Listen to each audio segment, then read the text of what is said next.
Hey, welcome to the Mixorcist. EB, what's going on, Rock man? and roll. I don't know. It's Halloween, and we're having a Mixorcist Halloween party is what we're doing.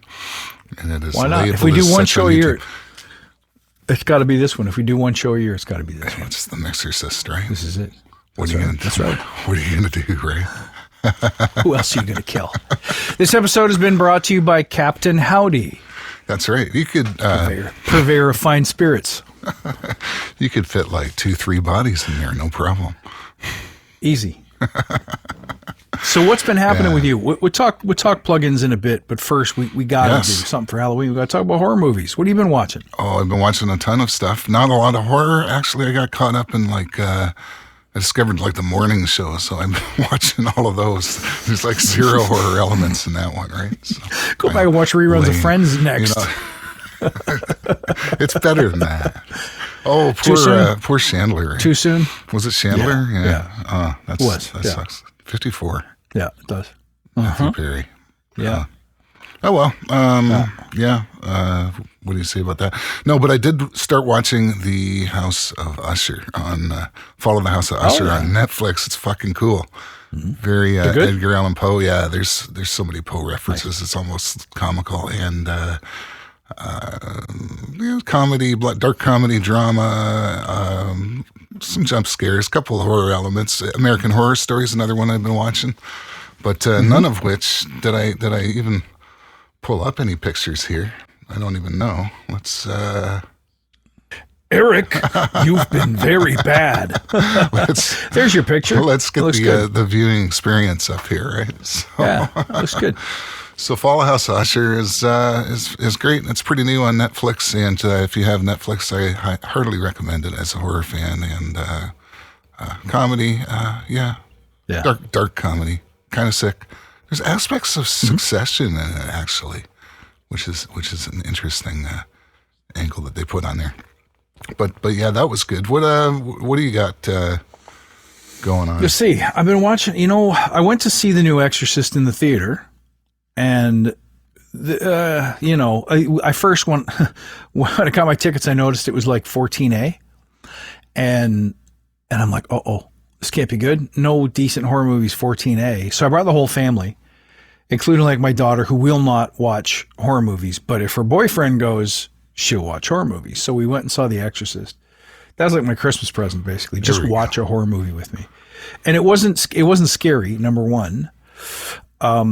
And there were a couple of cameos that'll, make your the hair on the back of your neck stand up just from a pure Glee perspective. But it's going to be, it's going to be hard to top that first one. So I wasn't expecting a ton, which is good because you don't really get a ton. There wasn't a lot of great effects or anything like that. It was just meh. It was okay. And then what I did love, and I hate to keep going back to the original Exorcist, but it just keeps working. It keeps giving. And there's a documentary right now on Shudder about William Friedkin, who just passed away. We may have mentioned that previously. And you and I both watched it, and you and I both thought it was excellent. Like one of the best documentaries. That's not Friedkin Uncut. There's two of them, right? So there's Friedkin Uncut, which is the first one that we watched. Mm-hmm. That's on Tubi. Right. This one goes over all of his movies, and for those who may not know, right, William Friedkin. That's the French Connection. That's what was my brain? That's the one with Pacino, where he's cruising. He's in the cruising. That's it. Yeah. But he also did the 12 Angry Men remake, which was as good and as well cast as the first one. Great piece of work. But he's obviously known first and foremost for The Exorcist. Yeah. And there was a documentary just about The Exorcist. Oh, that's a nice picture. Uh-huh. This is the one. This is the one just about The Exorcist. Yes. Yeah. And it's good. In the first documentary, you realize he's a good, esoteric, no nonsense kind of director. But in this one, you realize the guy's an art historian. He understands music. He understands how actors work and how to select good actors. He's got great intuition, and you find all of this out by watching him just talk from his easy chair with his belt pulled up way too high. Watch his belt's up just below his nipples kind of thing. That's the only thing that throws you off for the whole movie. He's like, are you going to fix that? Anyway. They never fix it. That's right. They reveal some stuff about the making of the movie that was just brilliant. If you have a chance to watch this, you can't miss it. Great documentary. You and I then both watched Hell House LLC. Yes, where did that? And I had high hopes for it. It was pretty good. A good couple of scares in there, but it's kind of a found footage Blair Witch type of vibe to it. Yeah. And there's a couple of spooky moments, though, like the clown just standing there in the stairway, just staring at you. I don't want to ruin it for you, but if you haven't seen it, go grab it. I hear the sequels aren't as good. That's not surprising. And what else happened? I was going to go to The Thing in Niagara, Frightmare in the Falls, but Kevin bailed on me. Oh, that's too bad. His daughter was in some stupid sport thing, but it was like a big Friday the 13th reunion, like all the people from Friday the 13th Part 4. Corey Feldman was there. Oh, nice. Dude, Nice. I'd love to meet Corey Feldman. I don't know why. I just love to. It's all the famous people, right? Didn't you meet Barbara Crampton last year on that one? I did. Yeah. Barbara Crampton. I met Otis from House of a Thousand Corpses. Sick. That guy's genius. Yeah, Sick. Uncle Otis. And who else did I meet? A couple of the Jasons. And last year it was the girl. On the editing here. There's two of us. There we go. Live. Okay, we'll do it live. Everything's forgivable. Yeah. Anyway, so those are my big movies. I don't know, did you catch anything else in the horror genre? I did, let's see what influencer. Oh, yeah. You told me about this. What did you think? I think it was not a waste of time. Let's put it that way. That's a nice way to put it, I guess, right? Not a waste of time. It's got all those award badges on it. Yeah, it's kind of creepy. A bit of like a stalker / infiltrator kind of movie. If you remember the movie Parasite, how they kind of work their way into the lives of these people and stuff, and that's it's got aspects of that. It's plenty of murder and guts and gore and all that stuff. So what could you ask for? Yeah, a little bit like almost Talented Mr. Ripley, if you remember that movie. It was pretty good. Yep. Yeah, that was all right. A bit of all right. So I'd recommend. Where was that? That was on Shudder. And I've been. I got a list of stuff I wanted to watch on Shudder. I just got so kind of busy with things. Plugins, yes, no time for TV. Same here. I got in the cameras, right? So I mean, it's I know video, and nuts. So, but tell me. I mean, I'm happy to talk about the cameras, but let's talk about plugins for a minute. Have you been using anything new that you really love? What are you using these days? Well, there is the Acustica stuff, right? So.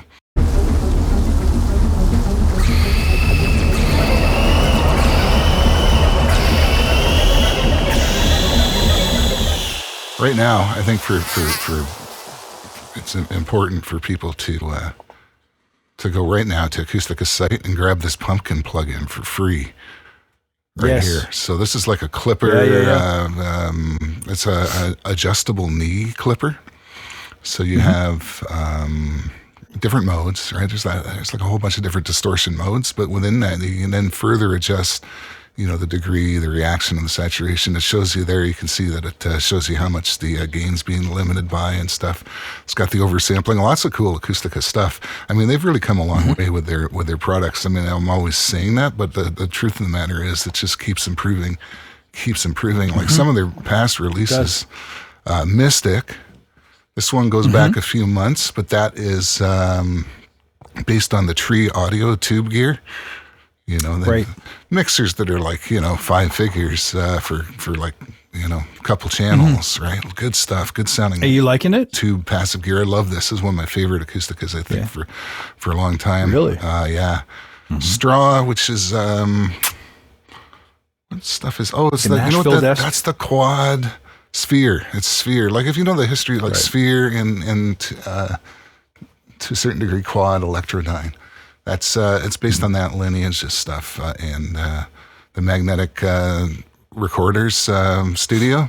Like they went into that studio to do it. They did a couple like that. There's another one called Cardinal. This stuff's based on the Flickinger consoles. Flickinger's super rare. I think he only made like one. Yeah, he only made like 30 of them or something.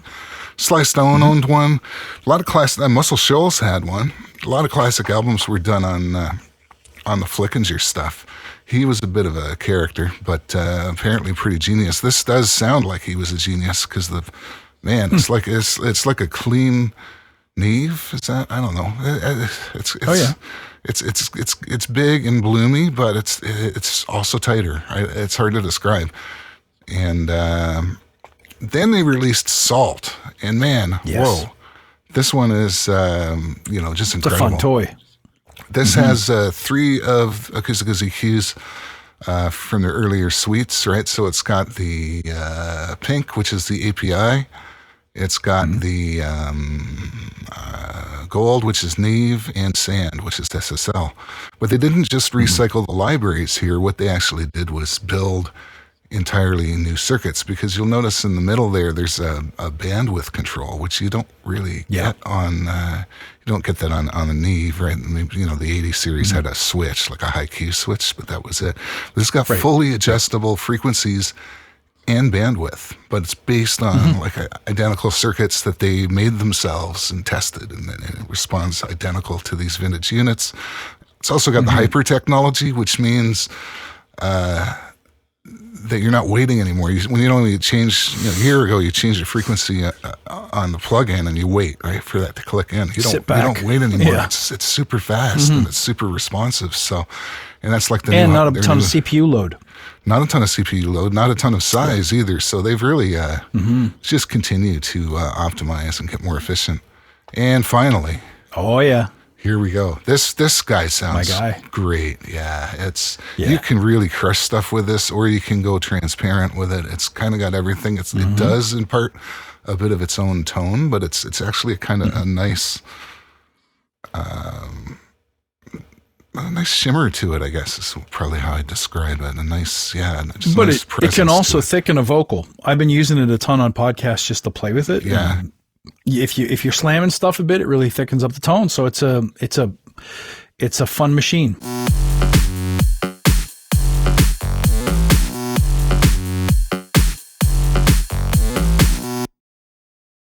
So here's a challenge we hadn't planned for. Let's go backwards for a minute. And what plugins have you been, if any, pulling out because you're like, you know what they do? You need something, and so you're like, I'm just going to go back in the tool chest and pull out something I haven't used in a while.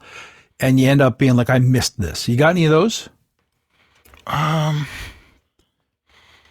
Q-Clone by Waves, which is weird because I told myself I'd never give Waves another cent after that stuff they pulled, and I haven't, and I don't think I will. But the way Q-Clone works, I'm sure half of the viewers know this already, but it's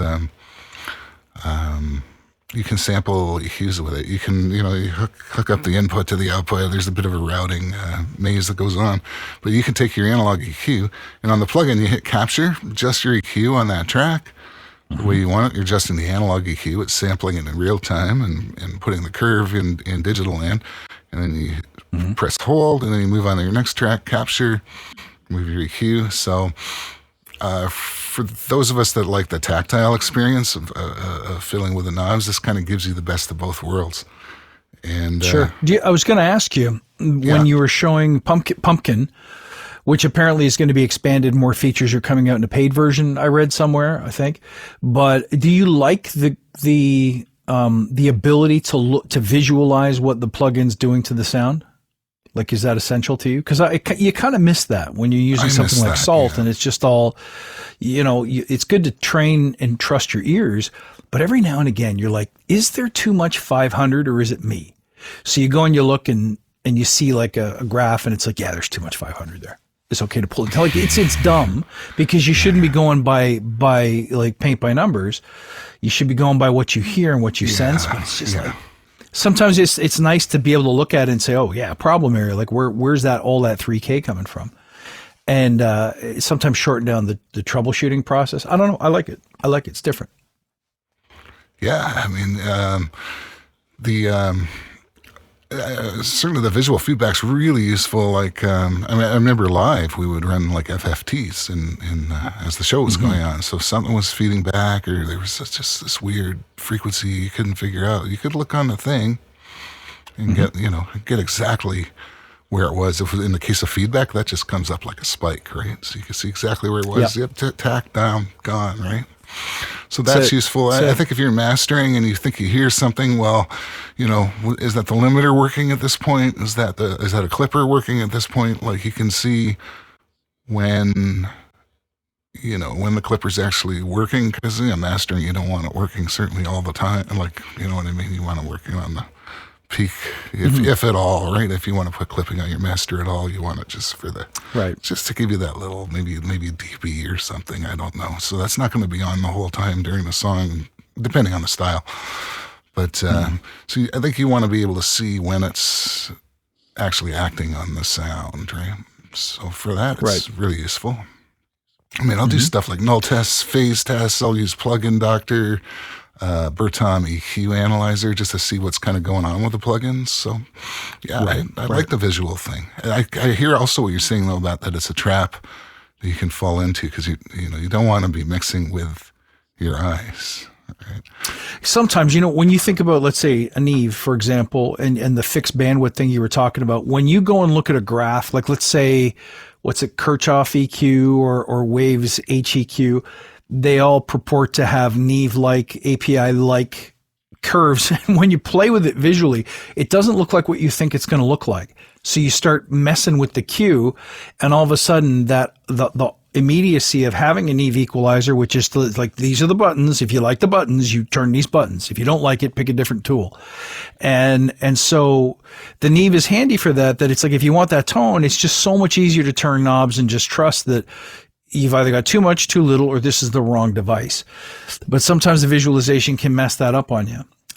But let's go back to something I was mentioning before. Are there any plugins that you've gone back to other than Q-Clone? For me, Howie Weinberg Mastering Console.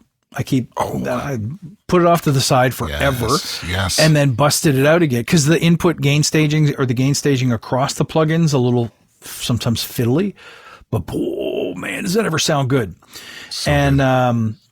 Also brought back UAD's Manly Vox box straight into, like, if I'm not using my Neve here, my UA610 solo for, I like doing that for promo work. Mm-hmm. I do a lot of those voiceover and I was like, hey, that kind of shit. So I want stuff that's punching in your face. So if I'm not using one of those two, I'll go into a UAD Apollo and bring up the Manly Vox box. And now, because you have it on Spark native, if you just record straight into something like a Sound Devices or something that's really clean, you can actually put it over top in your mix rather than having it at the input, like the unison inputs. If you're a UAD user, you'll know what I'm talking about. And oh my God, the EQ on that, the passive EQ is only 3 bands. You've got bass boost, you got mid dip, and then you've got a high shelf dip. I think it's only a shelf. Can't remember. And you've got 30 different frequencies to choose from, but the bass at 30, if you're looking for that FM DJ radio voice kind of thing, man, it's kicking. And the dual compressors, it's got a regular compressor, and if you want to, you can switch the de-esser to limiter mode, and it behaves kind of like an opto. It's a little bit slower. Mm-hmm. Man, I'm telling you, you drive that thing right, and there's nothing to do in the mix. Maybe some mastering EQ. Mm-hmm. Just to pull a little bit of the, me and my 240, right? Yeah. So that one I keep going back to. And what else? I've been playing with HD Cart and Cinematic Rooms. Oh, yeah. For reverbs. Those are nice, hey? HD Cart is super sweet. Cinematic Rooms, that's, those are, they're kind of the same programmer, right? Like Reverb Foundry and Liquid Sonics. Yeah, totally. Roughly the same designer, and love HD Cart. That's like the best sounding, lexicon emulation I think I have in the box. But you were talking about universal audio, and I think it's only fair to tell the viewers that probably only for a few more hours you can get the LA2A compressor plugin for free, which I did, and it sounds welcome to the world of UAD. Sounds great. I love this thing. So. I told you 2 years ago, remember we did a favorite plugins episode, and it's like you can turn that thing on and not even have the knobs move in the meter, the gain reduction meter, and it still does something to it. It's like, oh, this sounds good. And it's tubey, but it's like bottom end tubey, not mid-range tubey. Phew. Nice one. Nice one. And then what else I got here? There's another one that was free. It was the let's see if I can find it here. There's another free one. I don't know if it's still free, but let's see if we can get it up here. Pulsar W495. Oh, yeah. Now Pulsar, like I just remember Pulsar because you were asking, what plugins did I go back to? And I was doing some mastering, and like you, I used the Howie Weinberg mastering thing all the time. I was most of last year, I was mastering most of my rock stuff using primarily that plugin. I think it's toasty. Yeah, like I had another stereo expander and a few things, maybe like a DC offset remover, a few things, right? Like an instance of Kirchhoff or something, but mostly the sound from that. And then I found something that like I had a record to master that it wasn't working on. But then I realized that nothing's going to work on this record, so. But so I ended up getting the best results with the Pulsar, their Verimu. They've released some great stuff. They got that Verimu. They've got the massive. Yeah, the massive passive suite. That's a sweet EQ. The 1178, which is like an 1176, but a little bit of a different sound. And now this guy, they've got a remake of the Benson Echo unit.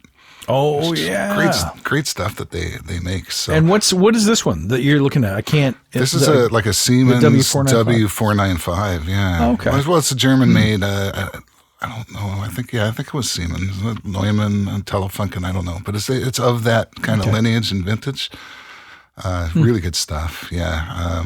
I put it on a few things, and I'm like, yeah, that's the sound. You can get those sounds in the Acustica Aqua stuff. I believe also that Tim Petherick did an emulation of that, which is really good.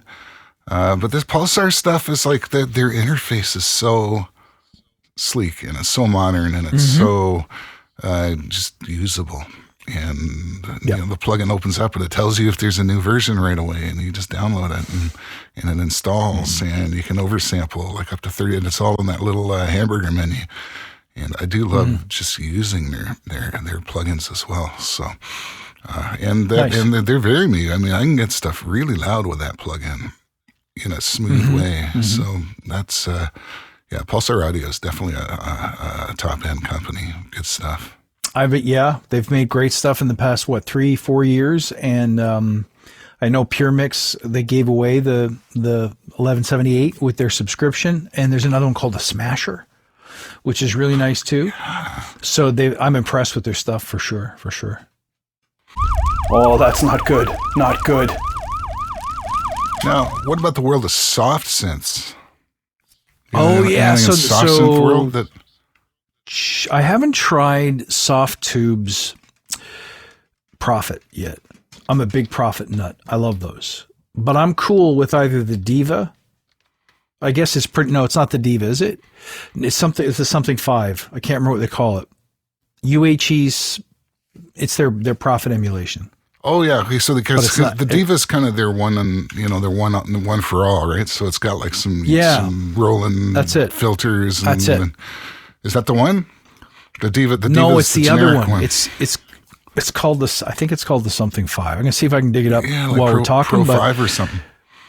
But they came up with a new, like a 90s wavetable style, kind of like a little bit of PPG, a little bit of Ansonic here and there. And the name of it, I'll dig up the name of it in a sec. But it's really nice too.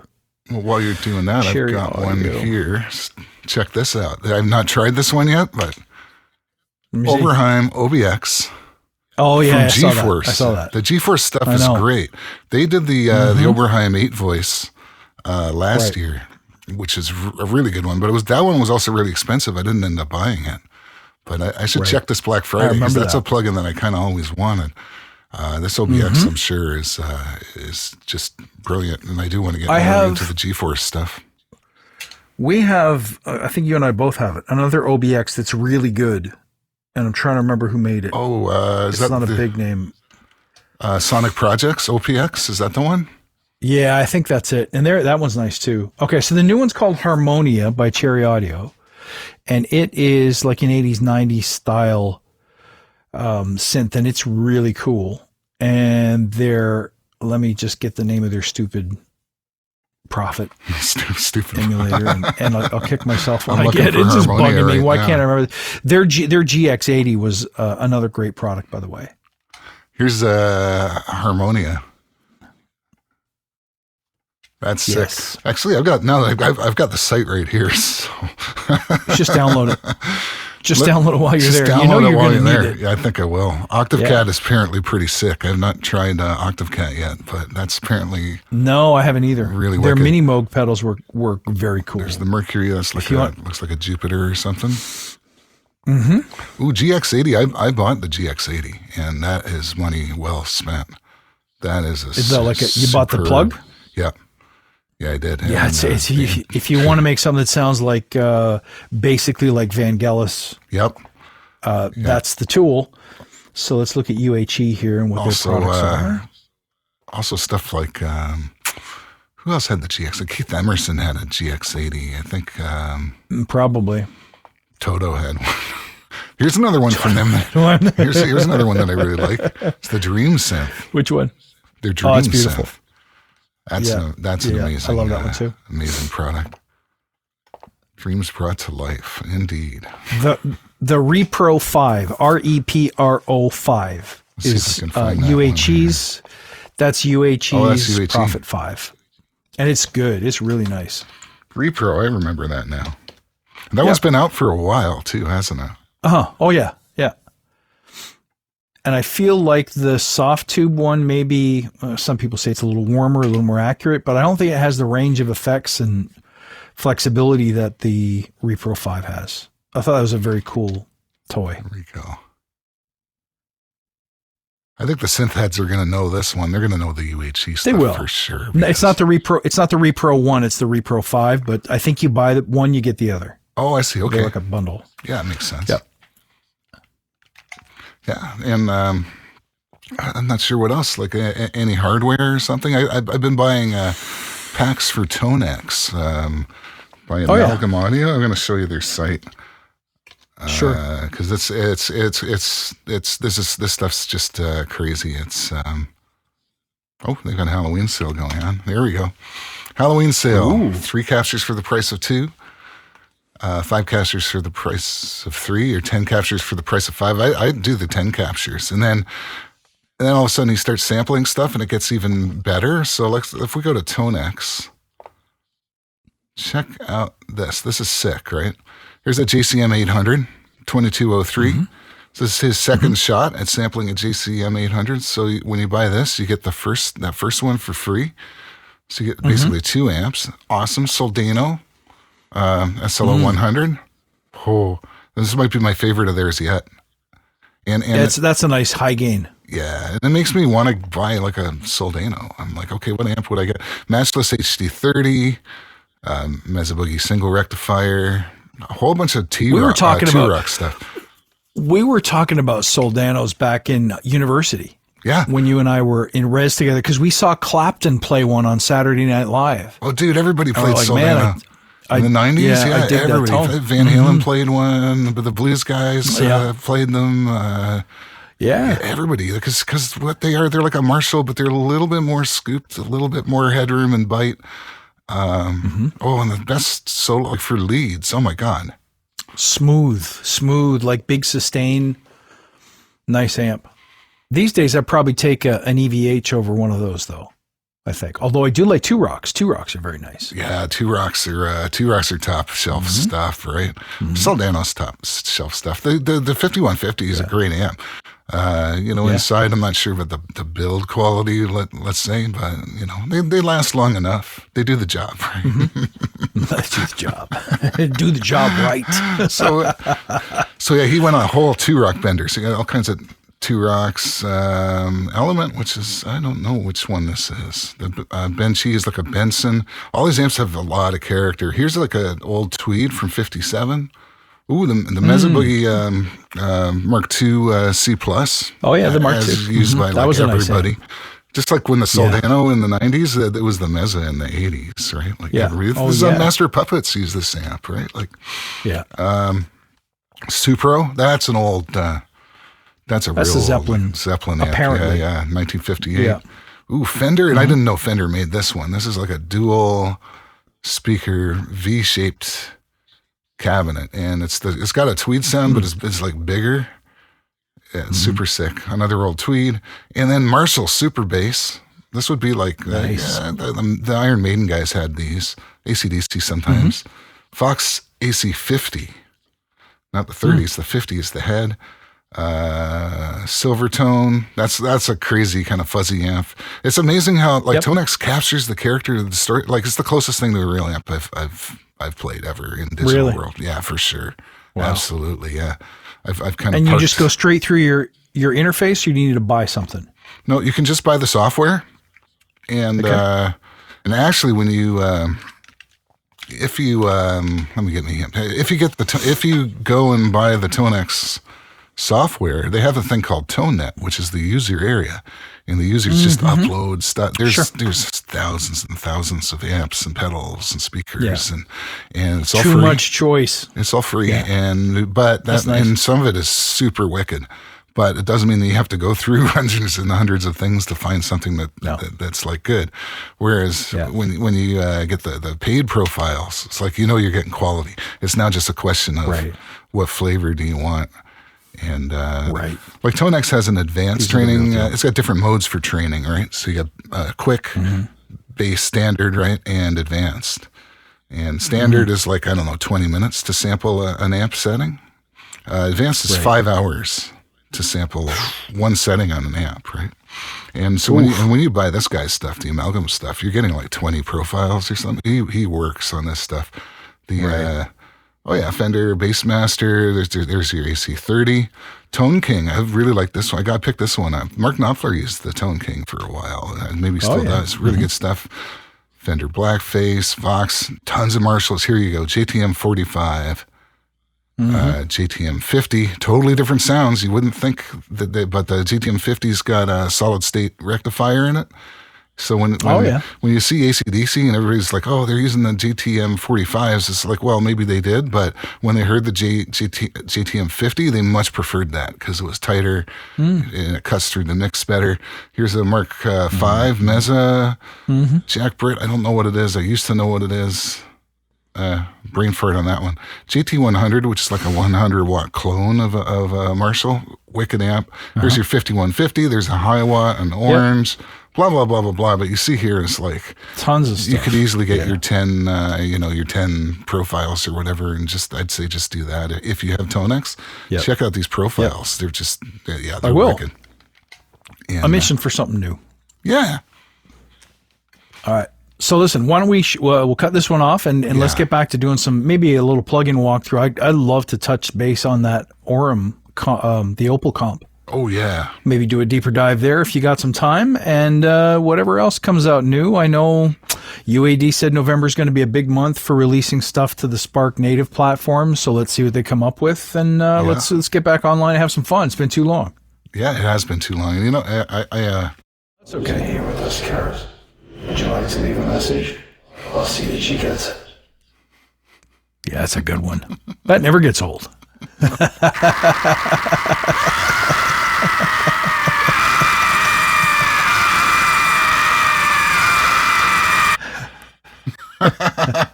That one goes on just a little too long. A little too long. Well, yeah, just enough to be uncomfortable there, right? Just enough to break something in one of your speakers. Anyway, there we go. We're back. I hope this live thing is actually working to some degree.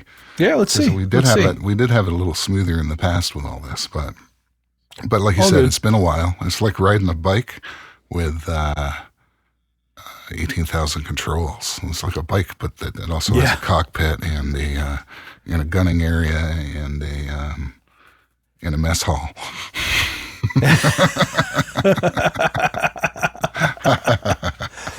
All right, dude. It's good to see you. On, man. And good to see all you guys out there. Yeah, happy Halloween, everyone, and we will be back.